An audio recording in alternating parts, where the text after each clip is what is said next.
Maya to Bethy Live. We're so glad to have you here as our Woman Crush of December. I loved your photos. We had so much fun in the Heights, taking all those pictures at the Jalasi place. Thank you so much for having me. That was a lot of fun. That was fun. So let us start out. Where are you from and what brought you to Houston? I'm Colombian, was born in Colombia, and I came to the U.S. because my mom married an American, and that was back in 1988. And so we made the move because things were not so good then back home, so she was really happy to get out. And so they came to Houston? We came to Houston. Actually, we came to Rosenberg for the first year, and then we moved to Katy. But I've lived all around Houston. This is really where I've been. Do you go back to Colombia much? Do you have family there? I have family. I have extended family and my grandmother and my uncle who recently passed away. But I hadn't been going every year like a lot of people do. I've been 2 or 3 times. 3 times, actually. So yeah, I've never been. I bet it's beautiful. It is. So tell us what's on your plate, like your profession, and I also know you make jewelry. Yes. So tell us about that. I'm a realtor with Martha Turner, but I've always had many different interests. And now I'm doing, of course, real estate, but I'm also designing and making jewelry, which you've seen. Yeah, and, hold your wrist up. I love these bracelets. They're so beautiful. Tell us about them. So these started as a hobby. Just I'm a creative person. I was trained in graphic design, so I'm always doing stuff. And so these are leather and deerskin lace. And so they are Swarovski crystals, pearls, evil eye. We have some skulls as well, and some other gemstones that I've been creating. And so now finally I'm making it a business, something that is serious because it's something that I love to do. Well, they're beautiful. Is there a way for people to buy them? Yes, you can actually go to Instagram and find Maya Fasthoff Designs, and you will see me right there at Maya Fasthoff. And you can also find me on Facebook, and you can purchase through there. There will be a website launched very soon. We're working on that. That takes a lot more work than I thought it did, but it's coming along. Websites take a lot of work. You don't need to tell me about that. Yeah, you know that. Yeah, I do. So that's what I'm working on right now. And but right now you can find me on Facebook and on Instagram. Well, they're beautiful. I'm so lucky that every time we're sitting at a table together, Maya and I are on the board of Texas Legacy Foundation together. And every time we're at a table at a party, you give everyone a bracelet as a gift. And I'm like, oh, yay. Next thing I know, I have stacks of them. I love them. You know, I was talking to another one of the ladies that goes to these events with us, and she said her nieces have stolen all of her bracelets. Yeah, I'm hiding them from my daughter, you know. So, yes, but, your daughter wants one, just let me know. I'll make one for your daughter. That's not a problem. So what are some of your hobbies, or do you have time for that? Because I know you have children, so. Well, I have a 12-year-old that's still at home, and my daughter is all grown up, and she's 24 and, making it on her own. But my hobbies are jewelry making. I love fashion, everything fashion. And I'm always saving animals for some reason. Oh, you do? Like, what do you mean? Find me. I raised kittens. I'm always running into turtles. Recently, wait. You run into turtles? On the road. If you drive, sometimes you'll see a turtle stuck in the middle of the road. If this ever happens, where you see someone blocking traffic because she's picking up something from the road. It's you? That's me, usually. Where do you picking up a turtle, trying to get it to a bayou. Where do you take the kittens and stuff? The kittens are in my backyard. They were born there, and then their mom disappeared. We don't know what happened. Oh. And so from the age of maybe 6 to 8 weeks, something like that, they were still very little, I've been raising them. And now they're almost a year old, and they're still hanging out in my backyard, which I love. They are. So there's, that's something that I've always done. It's not like a full-time hobby, but I'm always paying attention to nature. I'm a big animal advocate. So I'm not a vegetarian, but but still I love nature. Yes, yeah. So tell us something humorous about yourself. Oh. Other than you pick up turtles on the road. Yeah. Well, I'm always saying things wrong. What do you mean? Oh, I'm always... You mean a language barrier Yes, thing? It's the language thing. So if there's a saying and I'm trying to say something, I'll say it backwards or the wrong thing. My husband's the one getting a kick out of it all the time, correcting my pronunciation or how I said a common saying. And it's I don't get embarrassed anymore. Just like laugh at myself because what's the point of being embarrassed? I haven't heard you say anything backwards. Oh, but you will.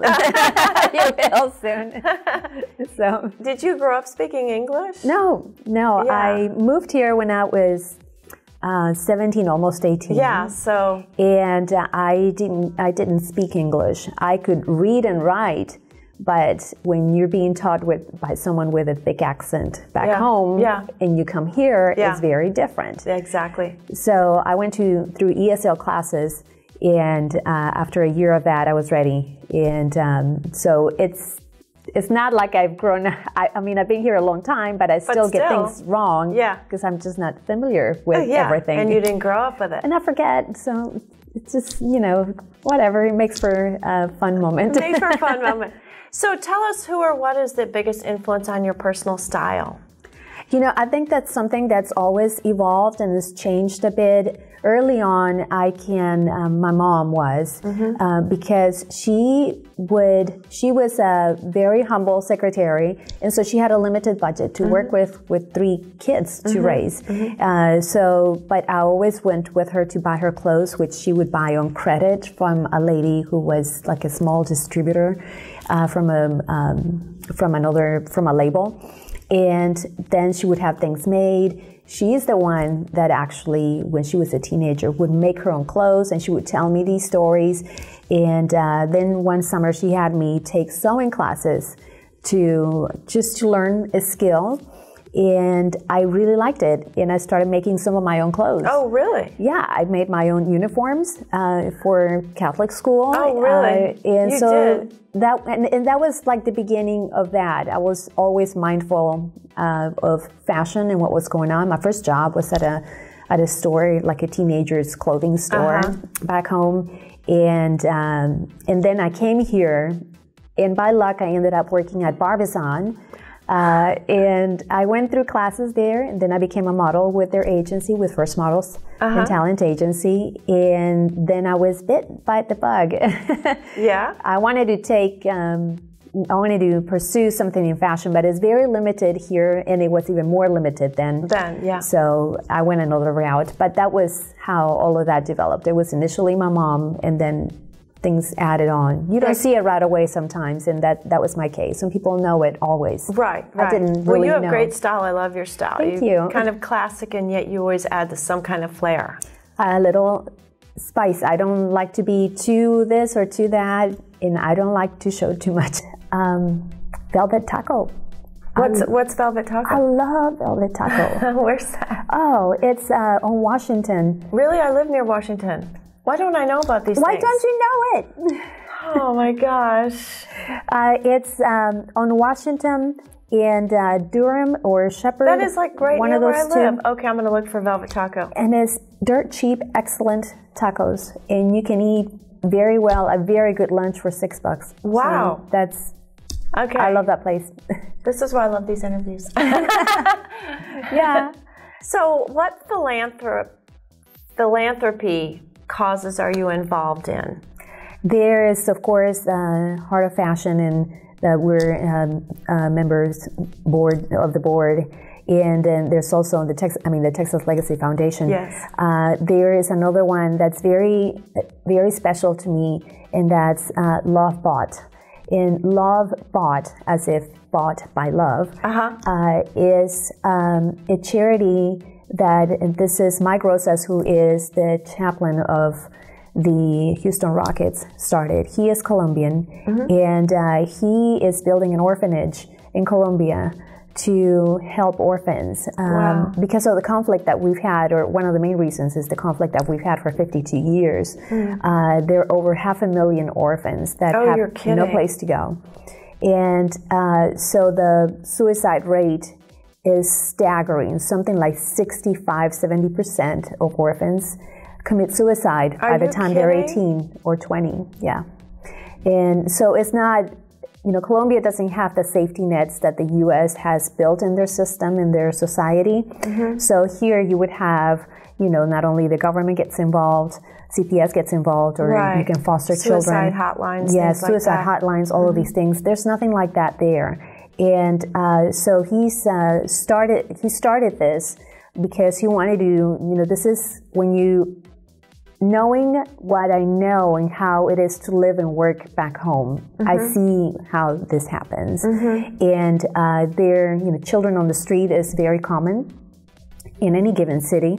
I mean, it's less of a problem now than it was when I lived there, but you could see children begging for money or food or whatever on the street.